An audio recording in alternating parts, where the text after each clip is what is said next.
I've been posting daily shorts with an amazing and pretty cool seed in them every single day for over a month.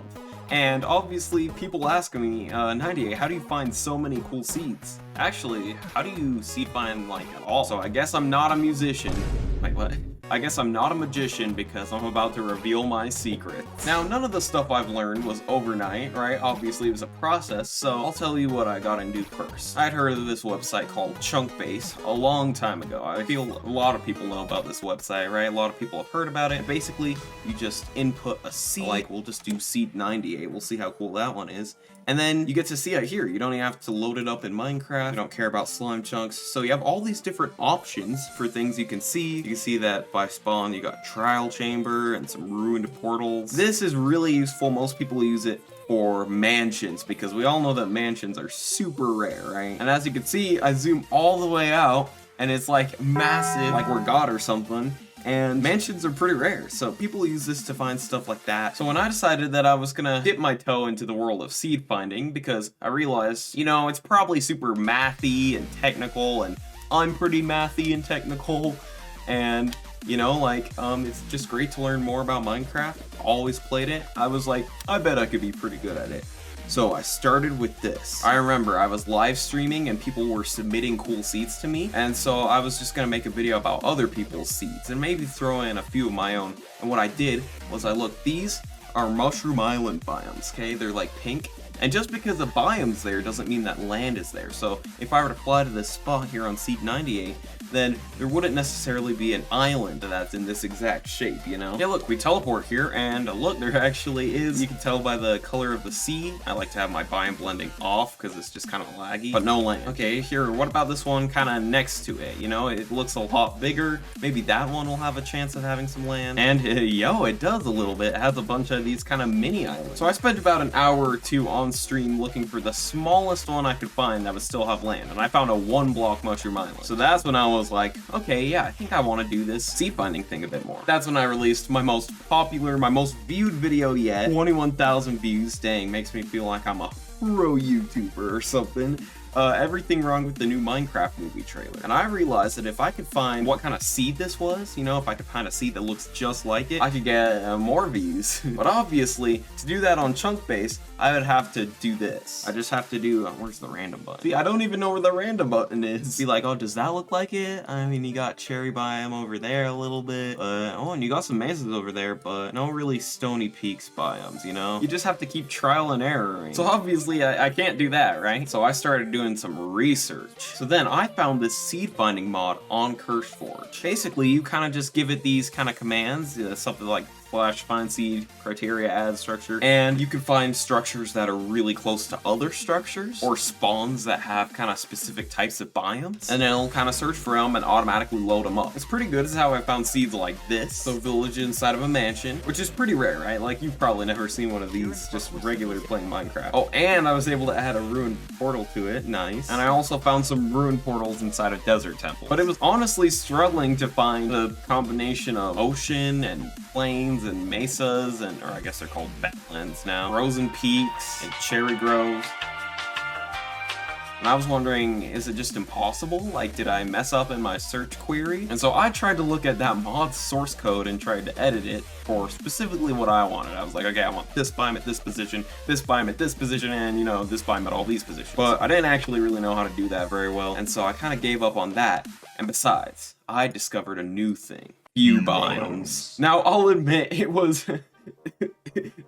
It took me an embarrassingly long amount of time to figure out how to use this. First, I tried to go over to Q biomes, this one, and it's coded in C. And so I was like, okay, how do you run C? Because all it was source code as well, so you're just supposed to run it from the source code. So I struggled for a while to try to figure out how to code in C, and I couldn't figure it out. I asked ChatGPT, and I stayed up really late. And then I saw, hey, Q biomes viewer, it's more user-friendly, and people use it more. And I'm like, okay, maybe that's nice. And stupid, stupid older me, or I guess younger me, thought that I had to download all of this stuff and then run it somehow. And it was coded with Qt, which is a software that you need to pay to download. And so I was trying to figure out how to use it without paying, not pirating it. There's like legit ways too. And so I was like, I can't use it. I can't figure it out until I realized /releases, and boom, right here, just as an exe, not even like a zip or anything.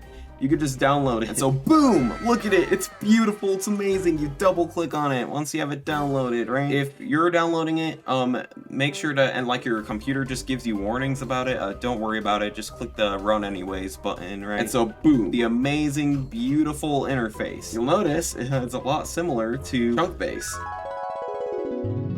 And so I was like, okay, cool. You can use this kind of biomes option, biome samples. And I basically, and then you just do like a custom square. And I basically kind of just drew out what sort of biomes I wanted and then hit run and hit search. And I was able to kind of test each thing individually and found out pretty quickly, number one, mesas cannot generate that close to frozen peaks. That they just can't. One of my first posts, you'll see, was my attempt at doing that. So like, they're pretty similar, you know, could have had a bit more at the tops. Obviously, they're like way taller than they should be, you know, mesas, obviously, but people like this. People actually thought that it looked pretty similar. Good job, these guys. That's when I realized the power of this little program here. I went to work finding thing after thing. Let me show you how you can find some of the things I found. So, click select condition, and I really like structures, okay? Like, structures have always been my thing. You'll see in that first seed video, I really just say that flat out. I'm a fan of more technical things, such as structures, where chapter 3 comes into play. And so I'm like, okay, maybe a village, and radial distance, and it'll be like, okay, I want it right at spawn. So you can say I want it from like 2 chunks from spawn. I always like to keep it 2 chunks from spawn, and then you click OK and you start search. And as you can see, it immediately found 1,000 seeds that have a village at spawn, just immediately. Obviously, edit your preferences. Sometimes I like to have it look for 10,000 instead of 1,000. I think I'll put it to 2,500. And you'll notice that all of my seeds start the number 98. And that's because you can have it have a minimum value, and it'll start from that value and it'll go up. I have it at 9802 because I've already checked a lot of the seeds from 98. So yeah, this is why you don't see seeds with negative values in them too often, because a lot of people use this program and it just doesn't do negative numbers for some reason. So anyway, something like a village right at spawn, easy. So what you could do is add another thing. I just did Control-C, Control-V there, and say, what if I want a ruined portal in it? And I also want it to be 32 or less blocks away, this time from the village. And so, okay. Oh, and already, yeah, I had to click stop there pretty fast because it found a whole bunch of those really quick. And say, okay, look at this map. Yeah, that one's pretty close to that village. So of course, you're gonna actually have to load these up yourself. So right click, I'm gonna copy the selected seed. Now that we have it copied, just gonna load it up and say, boom. Yeah, this one sure as heck has a ruined portal right here inside the village, blocking this guy's door. And like, this is pretty cool, but there's nothing here, of course, right? Besides just the door being blocked, I guess. So I'm gonna quit that and then just go and copy another one. So a lot of times it's good to have a search where you get a bunch of seeds, like maybe 10 or maybe 50, or sometimes I'll even have one that's like 100 and I'll check all of them myself. I'm like, oh, I don't think this one has one, because the thing with ruined portals is a lot of them spawn underground. So if we were to go to spectator mode, also, I keep getting distracted by these really big ravines. Like, look at how cool these are. And yeah, you have a... Look, you have a ruined portal that just, like, completely cuts the ravine off, or the mine shaft off. That's really funny. So, like, yeah, you'll just find stuff like that. Like, that was completely on accident. Just loading up Minecraft seeds in general will help you find some unexpected things. Oh my gosh, we got this dripstone. It looks like this house kind of has fangs. And obviously, I've been doing this for a month or so, right? So I kind of know... Oh my gosh, guys. That's the infamous half door. You should call me the half door broski now. Sorry guys, I've always wanted to find a half door. And then when you do find something cool like this, post it to Reddit. Very important part of Minecraft seed finding. That's crazy. I'm filming just like a video about my story on seed finding. I'm like, hold up guys, found a half door. Okay, I keep trying to find a cool ruined portal thing to explain to you, like, what... Basically, it's all calculated, okay? But I keep finding other cool things unrelated instead. Like, look at this. Look at this village path. 11 minutes later. Anyway, I've been going through seeds for about, like... 11 minutes. And searches like these, where it's just like, oh, I want this structure, kind of buy another structure, are pretty manual, we'll call them, right? Like, you have to load up a whole bunch of Minecraft seeds, see for yourself if they're cool or not, and, you know, just a bunch of them won't be, and oh my gosh, what the heck? You get a lot of seeds out of the program, and you have to test a lot of them. This is how I found a lot of my original half beds, which is why they call me the half-bed broski. But for something that you know that almost every single one of them will be really cool and amazing, which if you're a beginner, probably will start out just looking like throwing a whole bunch of structures in together. But no, an example I like a bit more than this is something like a desert well, which can be as close to another desert well as it can, because it's not a structure technically. Oh, and by the way, you can click on this to see kind of a circle of where it's supposed to be. And as you guys know, I found that, remember? The kind of 3 desert wells by the river. And you know that whatever this gives you, it's like has a high likelihood of it being good, but you'll notice it takes a while to have a search through. You might have to leave this running overnight or while you go to school or stuff. So yeah, you have those kind of 2 different types. But then I realized, wait a second, you can combine them.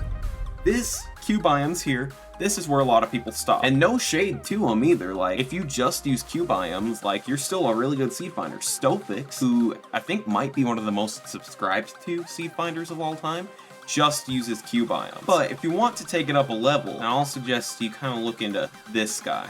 I actually did, and I DM'd him on Discord. But basically, he revealed to me that what he did was he took Minecraft's code and he had a little suggestion. Here's a GitHub page for y'all. MCP Reborn. Basically, this is just Minecraft source code, pretty much.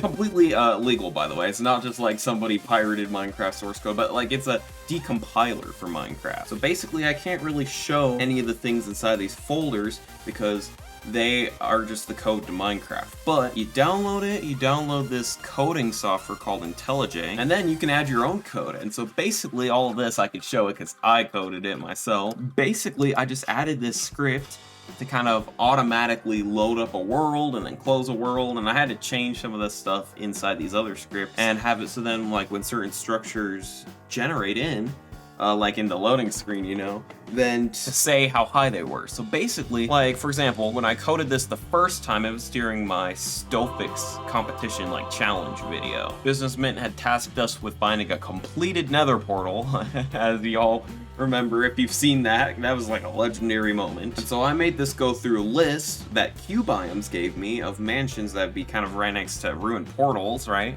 And I would use like the seeds from that list and then use this script to say whether or not the mansion had an obsidian room and if the ruined portal was above ground. So then it would give me a TXT file with the seeds that were valid and good. And it was pretty messy and sloppy, but it kind of worked. It had a memory leak, and so it would only work for like an hour before it would crash. Now it works for a lot longer, maybe like an hour and a half, I think. I know that doesn't sound like much longer, but it feels like so much longer. It's a bit more polished now. Here, I'll actually just show you guys. How about that? So what's a little bit more useful than just having a program tell you, yeah, I decided this was good, or nah, I decided this was bad, was having it just actually give you the data, you know? Don't tell me how to think, don't tell me what to think, tell me how to think.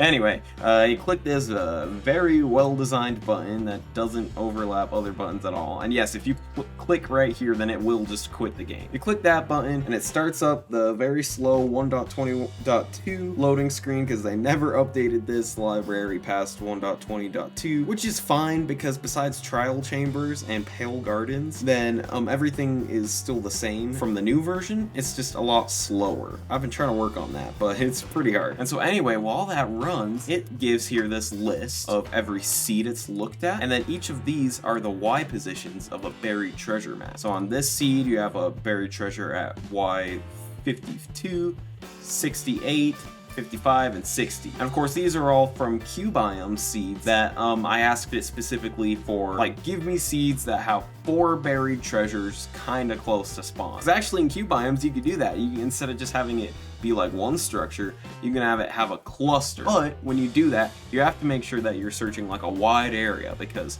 structures can't spawn inside of structures of the same type. So after I have this list, sometimes I look through it myself, be like, oh, 32, that's pretty low. I might check that. It's probably in a cave somewhere. I can't really do Control F because whatever I type in will just be, you know, in a seed somewhere. And so I was like, this is really hard to look at, right? Like, what if I miss a value? And so what I did, I coded this Scratch script, because Scratch can take in TXT documents. You right click and do import. And so as you can see, this is it here as we saw it, but in a Scratch list. And so I made it so then when you start the program, it basically puts all of the long values, all of the seeds, and if you were to give it a seed like 2 or something, like it would still work, right? Because that's a valid seed. But it takes all the seed values and puts them into this list here instead, and separates all of these values instead, okay? So now you can look at them a lot easier. But if you press space, it sorts them into those later 2 lists arranged from lowest to highest, contrary to the name of the list, I guess, and the corresponding list so you know which seed that belongs to. But anyway, we want to check this one that gave us a 21.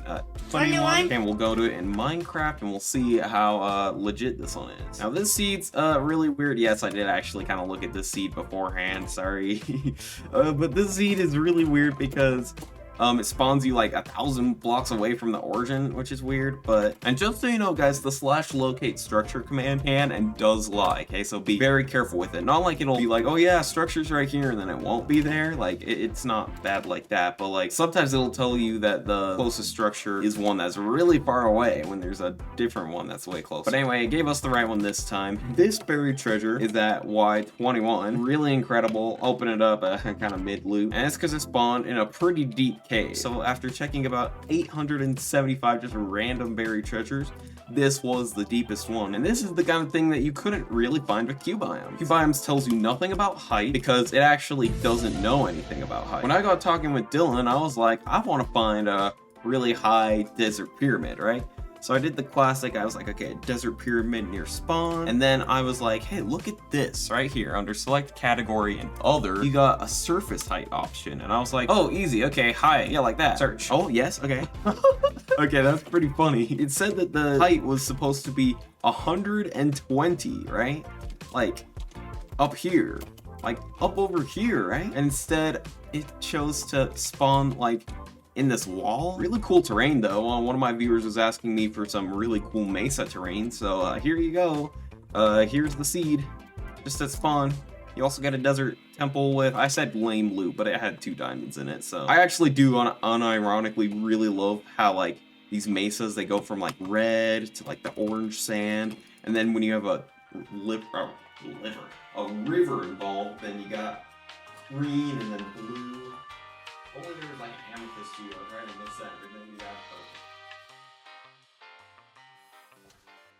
Unfortunately, because it is loading a new Minecraft world every time, it's not doing fancy math like QBiomes is, it's very slow. And so, that's where the last part of my seed finding journey, for now, comes in. The infamous Scratch script. Earlier when I wanted to sort all those values, I wrote a script in Scratch because it's what I grew up coding with and I'm pretty fluent in it, and it's pretty decent for making just quick simple stuff like that. So basically, I had it so then while it's loading the things, if it loads any chests, write those down, will ya? Like write down the position of the chest, that's what we got here, and then it's like, okay, air, rotten flesh, air, music disc, and this is just the items that it has in their exact order. And so you could just scroll through this, but as you can see by how small and tiny the scroll wheel is, it's crazy long. So instead, I wrote this script in Scratch. You just import. It has a lot of custom stuff I could do with it, because basically all it's doing is interpreting data, right? But the easiest thing it can do, really, for me to explain is have it look for a chest as the most of some item. So like the most diamond, you just type in diamond, and it loads, and then boom. You'll see it draws out the chest here. We can see what it's supposed to look like. 6 diamonds, very impressive. These question marks right here are because each of these textures I actually have to import from like the Minecraft textures in here. So these are the only ones I've added so far. So question mark just means it's something else. And one day I'll finally get around to analyzing end city chests and find like 40 diamonds or something. I know there's a lot of useful programs out there that you should use and that I should learn to use. A lot of them you have to learn how to code in Java or in seed in order to use. So my work here is not done. I'm hoping I'll be able to learn some new strategies in the video coming up soon. March 31st to April 5th, I'm going to be hosting a public seed finding competition where all the greatest seed finders, and you even if you want, because you know it's public, are going to be facing off against each other to see who is the greatest seed finder in the world. And I already have some amazing people like Stofix and Dylan, and we're going to be interviewing people while they find all their seeds and stuff, and maybe I'll learn a thing or two. I really could use it.